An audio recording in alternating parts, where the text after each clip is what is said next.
Think some employers in Indiana should be required to cover contraceptive care. One state lawmaker wants to make it so many Indiana employers cannot opt out except for a very specific reason. State House Bureau Chief David Williams is here to explain.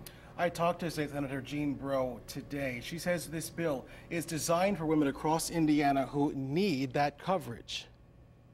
Right now, any Indiana employer insurance, as governed by state law, is required to cover contraceptive care unless you're a religious organization or have a moral objection and decide to opt out. Which would mean that if a woman wanted to purchase birth control and she worked for an employer that had opted out, then she would have to now pay for that birth control out of her own pocket. State Senator Jean Breaux is working on legislation that would state that an employer cannot opt out unless you are controlled by or are strongly affiliated with a church. I am just trying to offset what's happening at the federal level and make sure that women, again, that women have the right to access contraceptive care if they choose to engage in that as part of just any kind of regular family planning program. In October, President Donald Trump issued an executive order that allows more employers to opt out of providing no-cost birth control to women by claiming religious or moral objections.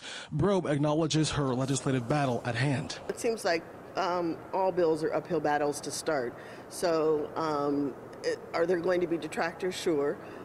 Is there going to be some work that has to be done in order to get this bill passed? Absolutely. But am I prepared to do it? Yes, I am. We've seen some employers since the exemption was put in place, probably a handful, that have contacted us, and we've had discussions about whether or not they should continue to offer contraceptive coverage. Andy Veeder with MJ Insurance is an employer insurance expert.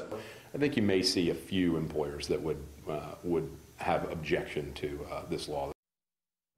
If you're wondering where your employer stands with current state or federal rules, Veeder says ask your HR person. He says it's also a good idea to ask your HR person to see if your employer offers contraceptive care.